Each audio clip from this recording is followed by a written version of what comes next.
Judy. Thank you for joining me here on my YouTube channel. Today I'm going to be working on day 22 of Chrissy's Beautiful Life, the best sketches of the series she's done so far. And I'm going to take this sketch and I'm going to turn it. I'm going to have some strips hanging down, have a piece of paper like this, and then one in the backwards L shape. I'm going to be using the Fresh Paint collection from Close to My Heart, and I've pulled out a bunch of the images that I already had thin cut from my stamp set, and then some that I had left over from another project from my Cricut. And I brought out a bunch of the scraps that I had left, and I already made a title. It's first grade. This is going to be my grandson's first grade picture. So these are the photos. I've got 3 of them, as you can see, and the sketch only had 2, but that's okay. I can make it however I want, right? You make the sketch your own. And I love how this paper is dripping down, and that's why I wanted to turn the sketch. Instead of the polka dots, I'm going to have the paint drips, and instead of the chevron, very light chevron on the background, I'm going to have this speckle paper. So it's going to be like this. Love it. And with the photos on it, it's kind of cool because it has this swirl here, and his colors are that gray with all the fun colors that Mario has, the primary colors for school. So, you know, it fits perfect with this paint collection. So what I'm going to do is I'm going to take it, and I'm actually going to cut this part off, and then I'm going to edge distress this part. So I will be right back with that. And then I'll probably also cut, oh, there's another piece. I'll probably also cut this down too to save on that paper. Okay, I cut it down, and I went with my scissors and I did the edge distressing, and I got a couple of really cool tears and actually lost a piece here. So what I'm going to do is I'm going to go with it, and I'm going to layer it on here and fold these pieces back to bring some of that color from underneath. I love that. And I rolled this up a little bit to give it a little more dimension with the orange, and I will glue that over so it's got some more dimension there. Give it a little roll. So that looks cool. So we're going to glue that together now. Now for my banner pieces, I'm going to do my banner edge by carefully putting the 2 points together and not giving it a fold, going edge to edge.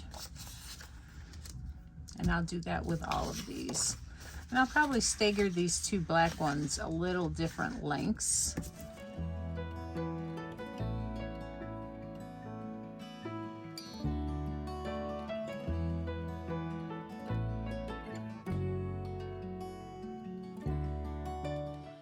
The orange strips were really making it hard to fit in any portion of the layout that had the paint strips. It just covered up too much of the fun background. So I decided to scrap them.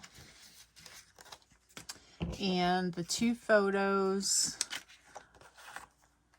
and I also cut down the longer of this banner just to make it, I wanted this portion to show, and it was covering it up.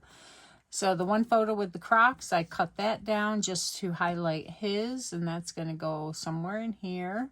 And then the 2 photos, I'm going to double mount. And I also brought out these zip strips. I really like them, right? Doesn't it look so nice to have those nice colorful portions there rather than plain? So right now I'm liking them, and I'm going to get the photos matted, and then I will add the other embellishments, but really it doesn't need much more. I might do my white splatters because I do like that. And I also wanted to mention that this sketch is by Raquel Spears for Back Porch Memories. And we really appreciate everyone who makes these sketches letting us use them for our series here. And Christy, who puts this on, wants us to mention how much we appreciate that. So thank you. So this sketch is really fun. Not, again, my typical thing. So that's what's nice about sketches. It makes you do things you wouldn't normally, and, you know, just expands your artwork and your scrapbook so that you have all kinds of different things to look at. Okay, I brought out my stamp set. I'm going to stamp these two pieces and see if I can get them to work a little bit better and add some texture and interest. And I also have some of the thin cuts I already did, so I can stamp them as well. And I'm going to do them with the ombre stamping. I brought out my Versamat and I'm going to flip it over because the other side is a very firm foam cushion and it's great for stamping on. I could also use the foam that comes with the stamp set. It also works very well. Okay, I put the stamp on my block, and this stamp has already been used, which means it's already seasoned. And by seasoned, I mean that the manufacturing coating that may have been left on the stamp has been removed, and it's sticky now and will accept the ink very well. Use our candy apple, nectarine, and lemonade. And what you do is you ink up your stamp with the lightest color, and then you can put some of it into the middle,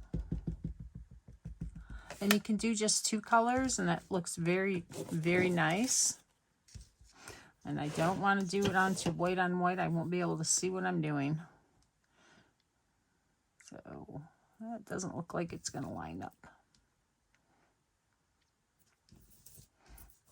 So try and get it lined up here. That looks better. Now, if the paper sticks to the stamp, I'm going to hold it with my hand and rub it to make sure I get a good impression. Oh, I had 2 there. That just helps to get that ink solidly onto that image. Okay, so the next way you can do it is you can start with your lightest color and go in with your next color, and then you can go in with the darker color where the orange is, not where the yellow is, just to add a little bit more definition on one edge. So let's see if I have this. Yep, that looks good. Again, press it with my fingers, and I'm holding it with this finger and just rubbing it with the other one, because I don't want to slide it on the stamp and have it smear or anything. So there you go. Very cool, right?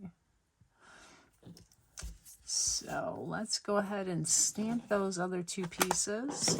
Do the red. I'm going to do a tone on tone with the red.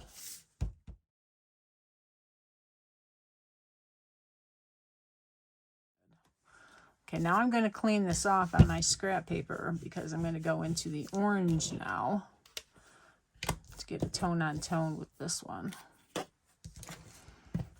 And just, you can see how much more interest it gives when you stamp on it. All right.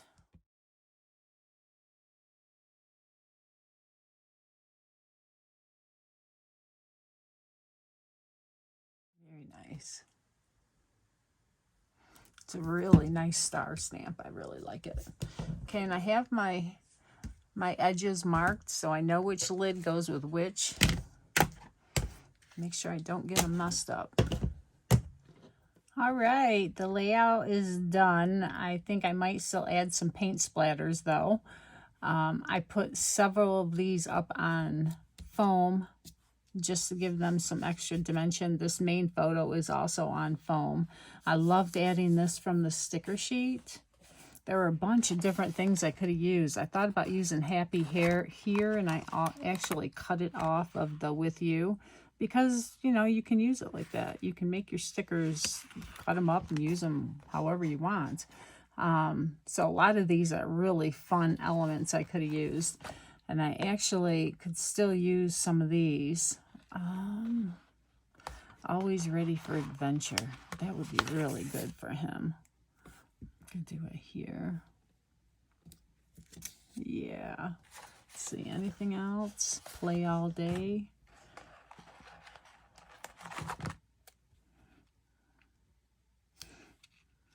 let's go on here. Cute. So I think that's good for those. What else did I do? I think that's it. So I'll do some white splatters and we'll be done. Thank you again for joining me. Close-ups at the end, and have a wonderful day. Make sure you check out in the video description everyone else who is working with this sketch today. There's lots of great artwork. Take care.